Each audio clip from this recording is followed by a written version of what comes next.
Survey भवन्तु सुखिनः survey Santu निरामयाः survey भद्राणि पश्यन्तु मा कश्चित् दुःखभाग् भवेत्।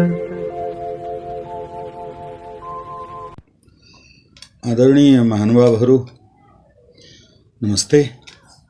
म डाक्टर माधव प्रसाद उपाध्याय, नेपाल आर्य समाज केन्द्रीय सभाको अध्यक्ष।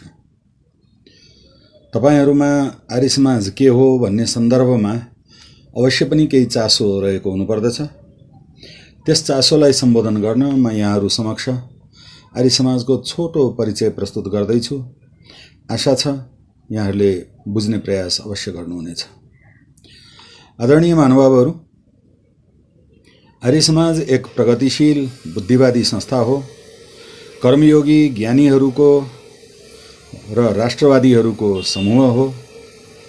आर्य समाज वैदिक सत्यमाथि आधारित परोपकारी तथा मानवतावादी संगठन हो। समाजमा रहेका जातिवाद, छुवाछुत, उच्चनीच, भेदभाव, उत्पीडन, शोषण, नारी एवं श्रमिक वर्गप्रति उपेक्षाभाव, अन्याय र अपमान, कर्मकाण्डमा विकृति, पाखण्ड, अन्धविश्वास आदिका विरुद्ध क्रान्तिकारी विद्रोह पनि हो आर्य समाज। आर्य समाजले आरम्भदेखि नै धार्मिक, सामाजिक, सांस्कृतिक, राजनीतिक, आर्थिक आदि शोषणका विरुद्ध सशक्त आन्दोलन गर्दै आएको छ। महर्षि दयानन्द सरस्वतीले वेद प्रतिपादित शाश्वत सत्य सनातन धर्मको रक्षाका लागि आर्य समाजको स्थापना गर्नुभएको हो। अतः आर्य समाज कुनै छुट्टै मत, पन्थ या सम्प्रदाय होइन। यो त एउटा यस्तो अभियान हो जो बुद्धिवादको आश्रय लिएर वैदिक धर्मको शुद्ध स्वरूपलाई जनसामान्यमा प्रस्तुत गर्दछ। कुनै पनि विषयमा वेदले जे भन्दछ त्यही आर्य समाजलाई मान्य छ।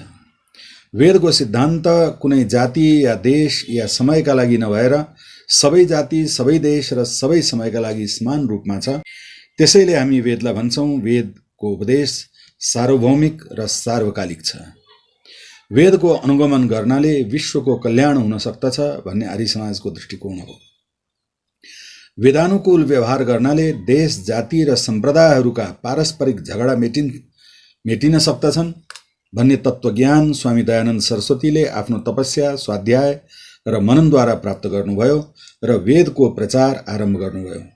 संसारभरि वैदिक संस्कृतिको प्रचार गर्नुलाई आर्य समाज आफ्नो मुख्य कर्तव्य ठान्दछ। जन्म, रंग या देश अनुसार मानिसमा देखिने भेदभाव र परस्पर द्वेष वेदको शिक्षाको सर्वथा विपरीत हो भन्ने कुरामा आर्य समाजको जोड छ। मानिसमा भिन्नता उसको जन्म या ऊ बस्ने ठाउँका कारण होइन। मानिसका गुण, कर्म, स्वभाव अनुसार उसमा भिन्नता हुन्छ।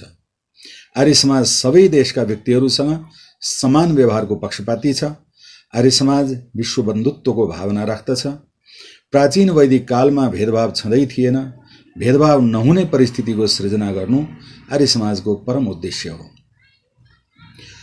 सत्यलाई ग्रहण गर्न र असत्यलाई छोड्न सर्वदा उद्यत रहनुका साथै मानिसले प्रत्येक काम धर्म र अधर्म, उचित र अनुचितलाई विचार गरेर गर्नुपर्दछ भन्ने आर्य समाजको आग्रह हो। आर्य समाजको आधारशिला यसका 10 नियम हुन्। यी 10 नियमहरूमध्ये पहिलो नियम अन्तर्गत मुख्यतः 2 कुरा पर्दछन्। 1. ईश्वरीय सत्ता सम्पूर्ण जगतको आदिमूल हो। 2. जगत मिथ्या होइन। जगत मिथ्या भएको भए आदिमूल पनि मिथ्या हुने थियो। उपनिषद भन्दछ कथमसतः सज्जायत, अर्थात् असतबाट सत उत्पन्न हुन सक्दैन र सतबाट असत उत्पन्न हुन सक्दैन। यही कुरालाई गीतामा भनिएको छ, नाभावो विद्यते सतः।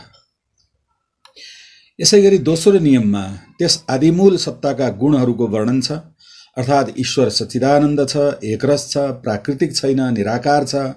किनकि रंग आदि आकार भौतिक हुन्, भौतिक वस्तु अनित्य हुन्छन्। ईश्वर अनित्य होइन, अनित्य त यो जगत हो।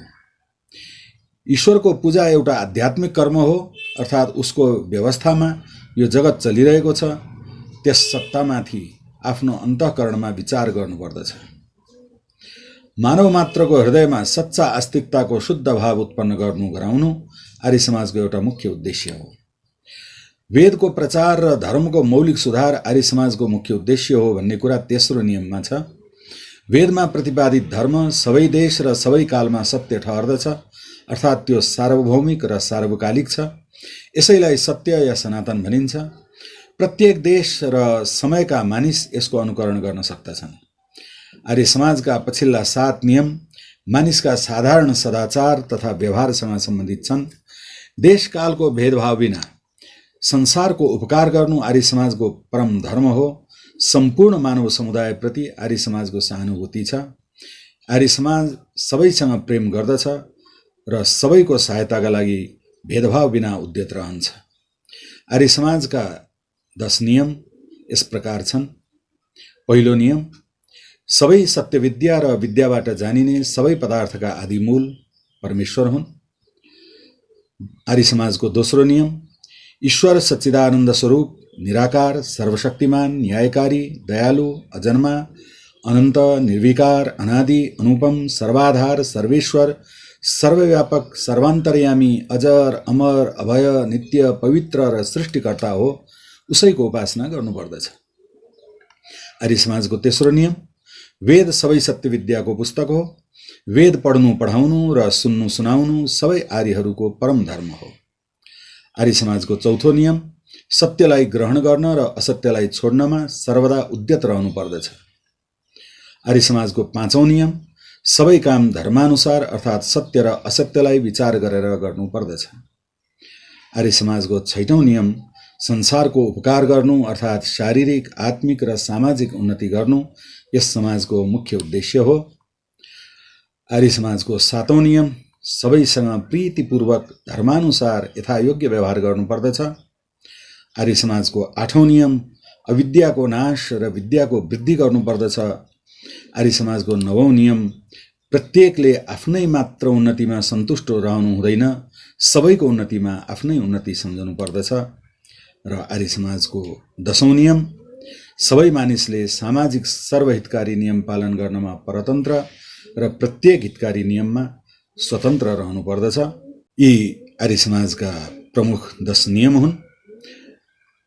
आर्य समाजको स्थापना सर्वप्रथम भारतको मुम्बईमा महर्षि दयानन्द सरस्वतीद्वारा भएको थियो भने नेपालमा आर्य समाजको स्थापना अमर हुतात्मा महात्मा शुक्रराज शास्त्रीका पिता माधवराज जोशीले सर्वप्रथम विक्रम सम्वत 1953 पोखरामा अनि त्यसको 2 वर्षपछि 1955 ललितपुरमा गर्नुभएको थियो। आजका मुख्य उद्देश्य र विचारधारा यिनै हुन्।